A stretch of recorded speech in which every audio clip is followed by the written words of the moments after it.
Tera Blast has been banned from Gen 9 OU, folks. What is happening? This is the most significant change in the Gen 9 OU metagame in a long time.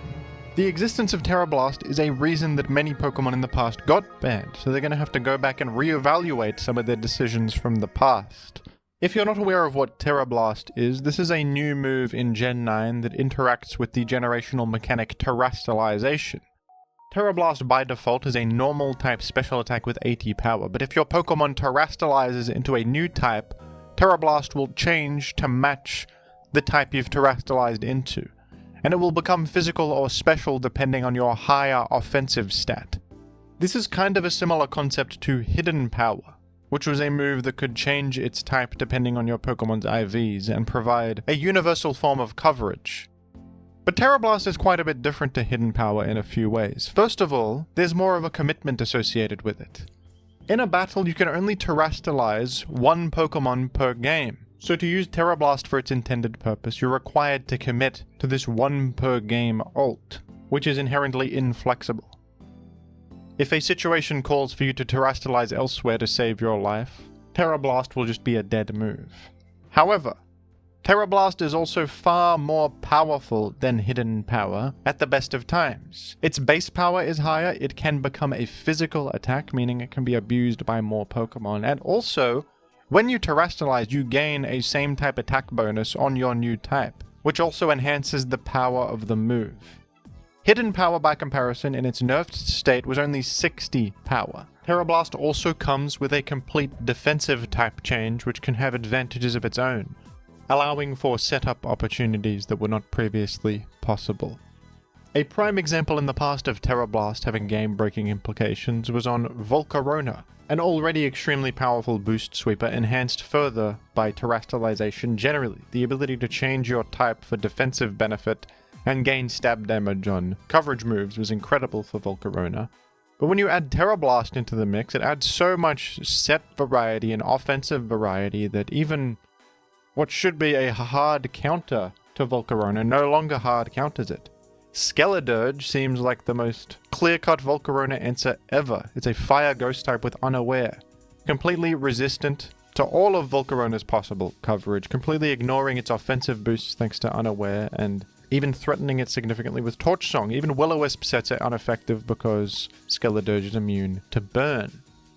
But with Tera Blast, Volcarona can randomly gain ground coverage via Tera Blast Ground and defeat Skeledirge. Heatran was not around at the time when Volcarona was banned, but theoretically it's also a fantastic answer to Volcarona if Tera Blast is not in the equation. It's completely immune to fire moves, immune to burn, and resistant to grass and psychic, Volcarona's other coverage types. But with Tera Blast, a random stab at water or ground move can end Heatran's life. This is a fundamental balance issue with Tera generally, the fact that a Pokemon that's already in an offensively threatening position, maybe with a boost, can entrench that advantage even further by changing into a new type, suddenly resisting hits that would previously threaten it, and also gaining extra damage on its coverage options. But Tera Blast enhances that advantage on these Pokemon even more. Tera Blast creates this situation where even if you account for every single option the opposing Pokemon can have and switch something in that should defeat all of those options, they can pull other options out of thin air and defeat the few things that actually answer them, in a way that sort of breaks the fundamental balance of the game. In other instances, Tera Blast can provide a Pokemon that is designed around having very few options with a new option that pushes them over the edge. The prime example is Regieleki. Regieleki is the fastest Pokemon in the game, easily outrunning everything even if they have a Choice Scarf or a speed boost. But it is kept balanced by the fact that its offensive move pool is extremely limited. Its primary form of damage is electric moves with very few forms of coverage, only having Ancient Power and Swift. But with Tera Blast, you can gain a stab-boosted 80 power Ice-type special attack or Fairy-type special attack on Regieleki, which kind of breaks the design of the Pokemon. It's kept balanced by its limitations, but now those limitations are gone, and Regieleki is just the fastest thing alive with perfect Bolt Beam coverage. Regieleki was primarily banned because of the presence of Tera Blast in the game. Now, these are examples that did just get banned, so you can solve this problem by simply banning anything that is a particularly effective abuser of Tera Blast, like Volcarona or Regieleki. But these issues that Tera Blast creates have persisted even in the more recent metagame. One of the prime abusers of Tera Blast has been King Gambit, an extremely powerful Pokemon in Gen 9 OU that the meta centers around. King Gambit represents an extreme threat with its Supreme Overlord ability that boosts its power for each fallen ally with incredible comeback potential, but the metagame has adapted to its presence with strong common checks like Great Tusk and Zamazenta being very important at stopping it from completely running away with games. But what if King Gambit just terrestrializes Fairy and uses Tera Blast Fairy to not only resist an incoming ×4 super effective fighting type attack from Zamazenta, for example, that is now resisted because you're a Fairy type, but then the subsequent Tera Blast Fairy is super effective against the Zamazenta and just completely destroys them. The ability to completely turn the tables in everything about this situation and come out on top on a Pokemon that often finds opportunities to boost up and uses Terra to stay in that strong position. Not only can you use Terra to stay in that strong position, you can use it to now KO the thing that is supposed to be a hard answer to you and force you out. This is an important part of Pokemon, is a boost sweeper representing a threat and you going to a defensive answer to force them out. It's not healthy when something can just boost and then press a button to enhance its advantage so much further. And like I said, this is a fundamental issue with Terra in general, that it makes the rich get richer and lead to these very snowbally situations. But it's certainly true that Tera Blast adds an extra layer to how powerful that can be. Dragonite is another example of a serious Tera Blast abuser. Dragonite is already an incredibly strong Pokemon that gets a lot out of Terra, even without Tera Blast, but adding Tera Blast to the equation enhances the possible options a Dragonite could have so significantly that this Pokemon just becomes near impossible to predict. The same is true of Kyurem, another very versatile Pokemon that is a Dragon Dance sweeper. Part of the thing keeping it balanced as a Dragon Dance sweeper is its lack of too much good physical coverage, but Tera Blast completely patches up that issue and allows Kyurem to pull out physical fire or electric damage to power through things that are supposed to check it, and create an incredibly powerful coverage combination with its ice physical stab. Another really powerful Tera Blast abuser is actually Dragapult. Dragapult is an interesting Pokemon because it's a Dragon Ghost type with a high attack stat and a deliberate lack of physical options. It has Dragon Darts, which is a good Dragon type attack, but its only Ghost physical stab option is Phantom Force, which is an inherently flawed move. It takes 2 turns to actually attack, and the first turn you go invisible, so it's a telegraphed attack. Dragapult does not have Poltergeist or even Shadow Claw for straightforward ghost coverage. So Dragapult can use Tera Blast Ghost to overcome this intentional lack of physical ghost coverage that is part of its balance, and now just click a really strong stab ghost move. And remember, Terra, if you terrestrialize into a type you already are, gains bonus stab damage. Another example of Tera Blast allowing a Pokemon to overcome a deliberate shortcoming that they have. Even though this is a commitment, terrestrialization comes with a sudden, overwhelming amount of direct damage output that can swing a game very quickly. And you will also just generally see Tera Blast types like Fairy, Fire, and Electric used on physical sweepers of all sorts to muscle through the common defensive responses to them in the format. Tera Fairy powers through Great Tusk and Zamazenta. Fire and Electric power through Pokemon like Corviknight and Alamomola and Dondozo. These examples aren't as problematic as the King Gambit and Dragonite ones, but they're worth mentioning still. It's just an extra layer of what Tera Blast causes in the tier. At any point, a Pokemon can whip out surprise coverage to blow past something that should be a reliable response to it, if not for Tera Blast. And even though there is a commitment and opportunity cost associated with this, the problem still lies that it is difficult to reasonably predict. It can happen at any time, and it often serves to entrench the advantage of a Pokemon that's already at an advantage in the present situation, which can commonly snowball to a simple victory afterwards. So a lot of people in the Gen 9 OU community that play at a high level have expressed concerns about the presence of Tera Blast in the game, and it leading to these same problems consistently. There is talk of banning Dragonite, but people said, wait a second, what if Dragonite is not the problem, but rather Tera Blast is the thing pushing it over the edge, as it has done many times in the past with previous bans. This has actually been not only a factor in the Volcarona and Regieleki bans, but also Roaring Moon, if you remember, would use Tera Blast to enhance its consistency at sweeping and entrenching its advantage after a boost. Same with Roaring Moon. People were using Tera Blast Fairy on that one for its defensive and offensive benefits. And now Dragonite and King Gambit are starting to do the same thing and abusing this mechanic. I don't blame them for noticing a pattern here and maybe taking a different approach on how to address the problem. So Tera Blast was suspect tested and ultimately banned with a 61% majority voting in favor of banning it.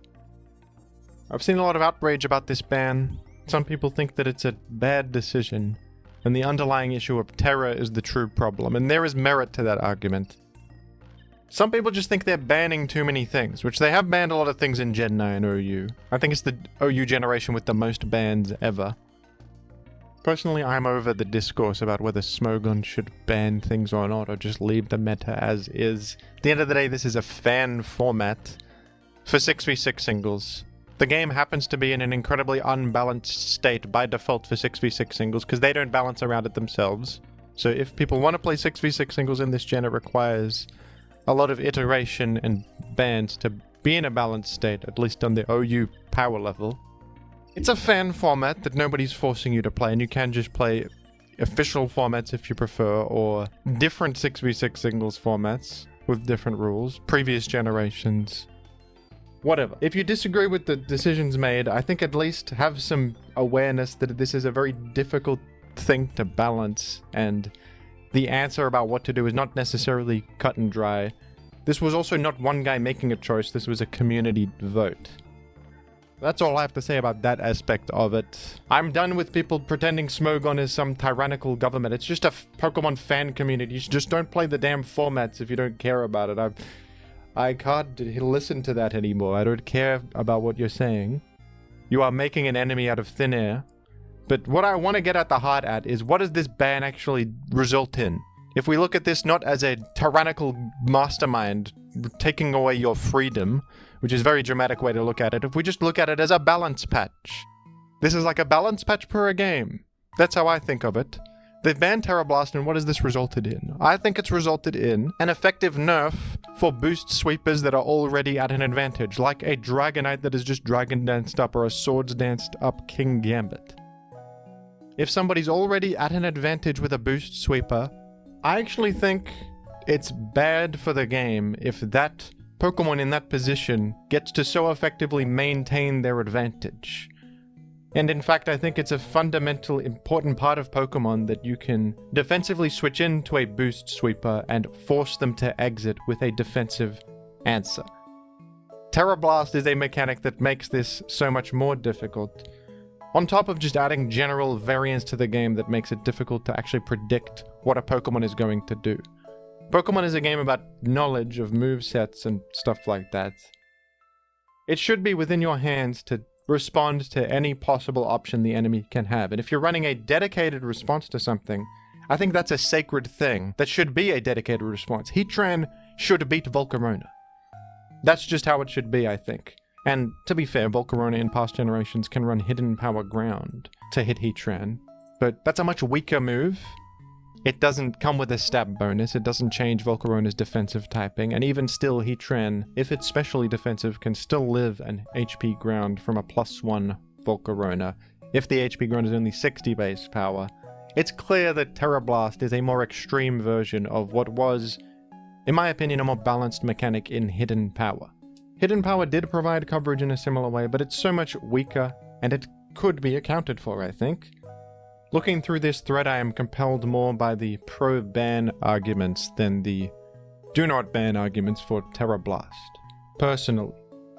And so with Tera Blast banned, this is a pretty big upheaval that is going to change things, because As mentioned, part of the reason some Pokemon were banned in the past was because of their access to Tera Blast, pushing them over the edge. So now that Tera Blast is gone, I think the most obvious unban has already happened. The unban of Regieleki. This was a Pokemon purely pushed over the edge by its access to Tera Blast. Without Tera Blast, Regieleki is back to its normal self, and is actually not even very good, I think. It will probably have some merit as a fast, rapid spinner, and a Pokemon that can clean up endgames if you've eliminated ground types because of its powerful electric damage with speed attached. It can also abuse Terra to a minor extent with Terra Normal and Swift, but that is clearly far less powerful and pressing than Tera Blast Ice was. Swift is a normal type attack, not a great offensive typing that plenty of things can respond to. So Regieleki is clearly fine now, and that was a quick decision. A less complex decision, though, is the issue of Volcarona. Rather than directly unbanning Volcarona, they are testing Volcarona. This is another suspect test, so there's going to be a vote on whether Volcarona should be unbanned or remain banned. And there are compelling reasons to unban Volcarona now. Tera Blast was part of the reason it was so difficult. With Tera Blast gone, Heatran is now a completely solid answer to Volcarona. For example, there is no risk of Tera Blast ground suddenly one-shotting the Heatran. Hidden Power is no longer in the game, so Heatran is totally safe to switch in, immune to fire moves, resistant to grass moves and psychic moves, and immune to burn. The same is true of Skeledirge, who I mentioned before, as a response to Volcarona. However, there is a question of what unbanning Volcarona will actually result in for the metagame, which is a good question. That's a good question to ask, isn't it? Some have put forth the idea that Volcarona would not add anything constructive to the metagame. Even though it might by some definition be balanced now, its presence, some argue, would not be positive. Even though these hard responses to it will work more reliably now, there are still very few reliable responses to the Pokemon that can fit widely on any team archetype. And perhaps Volcarona's presence will lead to teams needing to respond to it more and therefore restricting metagame variety. Beyond Blissey, Heatran, Skeledirge, and maybe Clodsire, if it doesn't mind tanking a burn, the responses are kind of limited outside of very defensive teams. Volcarona is also still a very good abuser of Terra. It gets a lot purely from the defensive value of terastallizing to a type like Fairy or Water to allow it free opportunities to Quiver Dance, whether it has Tera Blast or not. The Terra Grass Giga Drain combo is also a strong one that still provides stab damage on the coverage. Although it cannot pull a coverage option out of thin air to completely blow past its prior checks, the Pokemon is still extraordinarily powerful and can use Terra to entrench its advantage very effectively. Some have also mentioned the fact that Moltres is present in the game and serves a similar purpose to Volcarona, defensively speaking. Moltres switches in and responds to many of the same things Volcarona would, with the same ability of Flame Body, and Moltres is also a powerful enough special attacker without having overwhelming power of boosting up with Quiver Dance and ending games. So the metagame doesn't necessarily need Volcarona when Moltres is a similar Pokemon that's already here and feels a bit more balanced in the eyes of some. However, you can't help but wonder that if Tera Blast was not present in the first place, would Volcarona have even been banned? I think Tera Blast was the straw that broke the camel's back in the initial Volcarona ban, so now that it's not here, it's sort of difficult to justify keeping it banned beyond a subjective opinion about what it would add to the format. If you want to adhere to just, is the guy balanced? You could make an argument that it is now balanced, whether it provides something good to the format or not. And I suppose this becomes a subjective argument about what approach Smogon should be taking to decisions like this. It's going to be in the hands of the community and how they feel about it. And this one is a bit divisive. It seems pretty split down the middle with what people want to happen to Volcarona. So we'll see how that goes. I'm curious to see if the moth is freed from its prison. And just to be clear, Volcarona is currently legal to use again in OU while this retest vote is happening. The vote will determine whether it stays in OU or is banned again. So you can go try Volcarona for yourself if you like, if you missed him. If you're a moth maniac who is furious at your favorite friend being banished, well, now he's back, perhaps temporarily, so seize your opportunity to be with him once again. While you can, moth fans. This is very important. This is an important moment. And another Pokemon they will be retesting in the near future is Roaring Moon.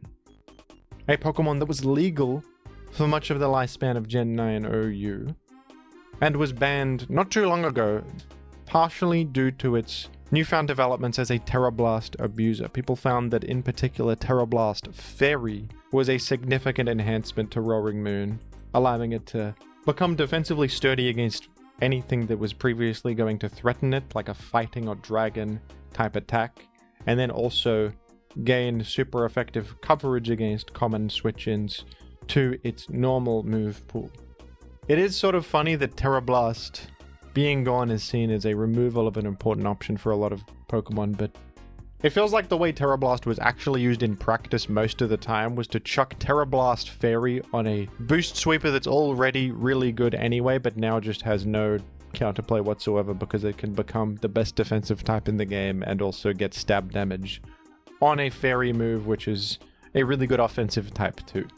Perhaps the true underlying issue here is the fact that the Fairy type is too powerful, and if you allow anything to just become a Fairy type and get a Fairy move, this has consequences.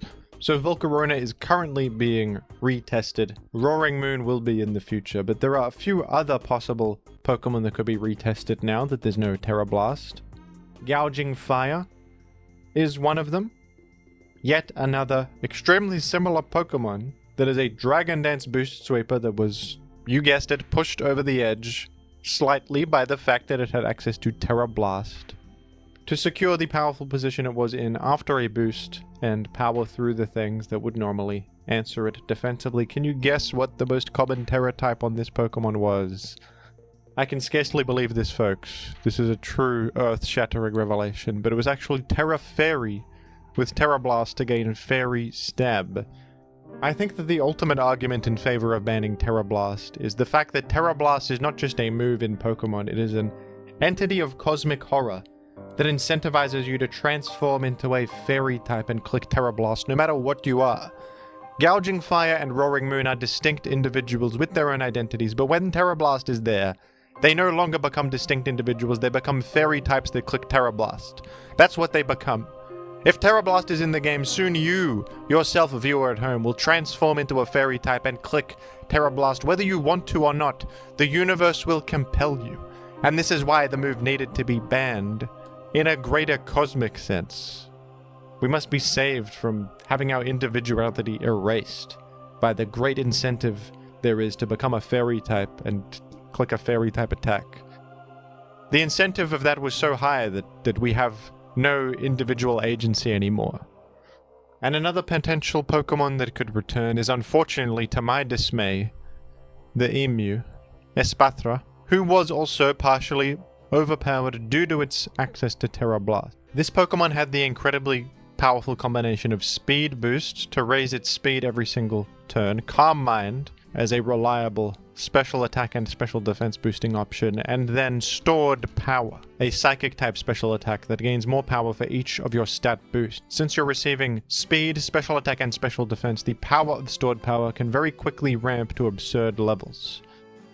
Espathra's best coverage was Dazzling Gleam, and it would also Tera Fairy to gain a defensive advantage and stab damage on its Fairy type move here. The thing is, though, that Tera Blast was a big ingredient in Espathra's brokenness. It actually used Tera Blast Fighting as a way to power through the things that could respond to its move pool. Tera Blast Fighting allowed it to threaten the Steel types that resist Fairy and Psychic. With Tera Blast Fighting, it was particularly difficult to respond to.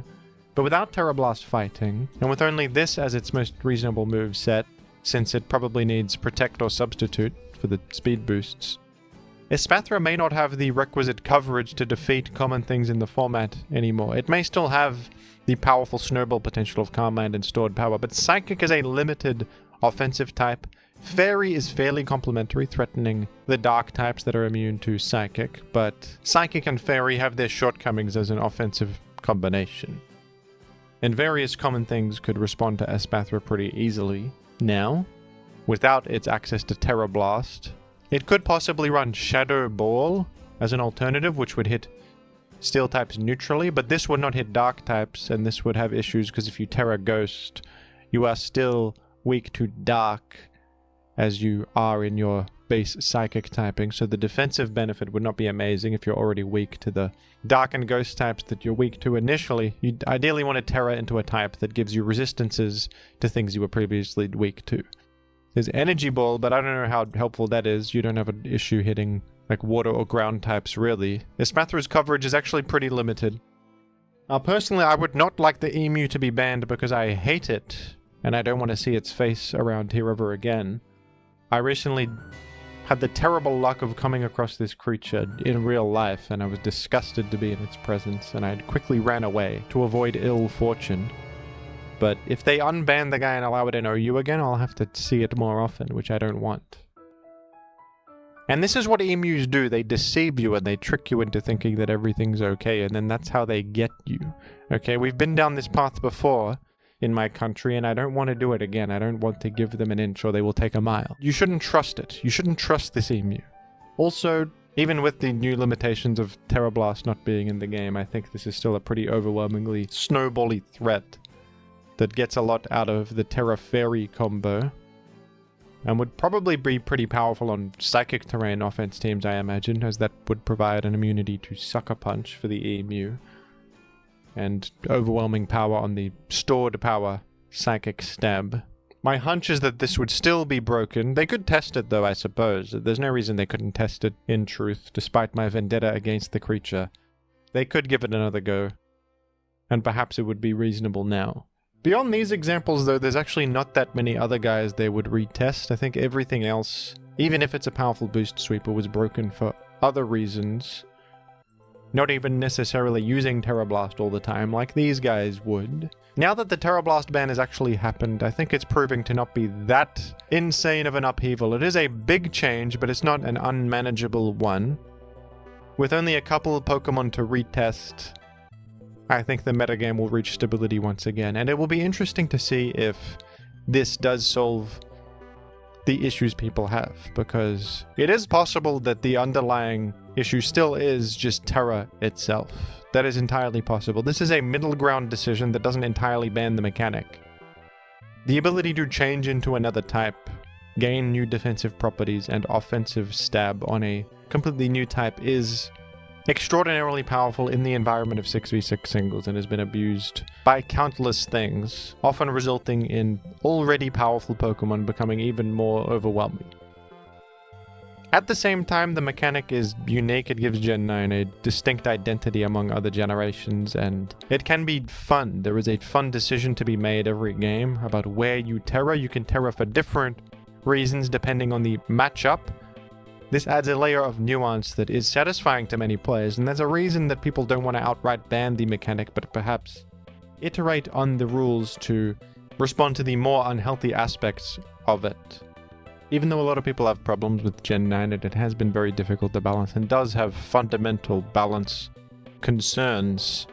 I think it's also the generation with the most community involvement that I've seen, and it's cool seeing the active player base of the generation shape how the format has ended up.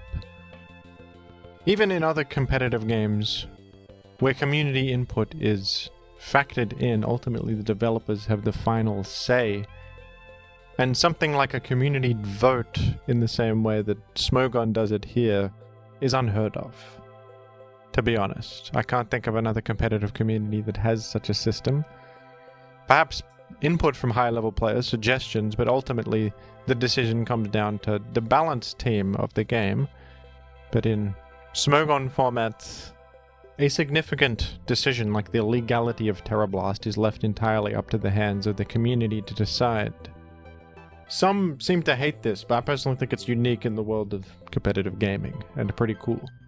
But what do you think, folks? Has Finchinator gone too far this time with his tyrannical grip on the world of Pokemon? Are you sick and tired of Smogon banning everything with no regard for the good, average citizen and what they might want? Maybe they want to use Tera Blast. Have you ever thought of that, Finchinator? No, you haven't thought about them.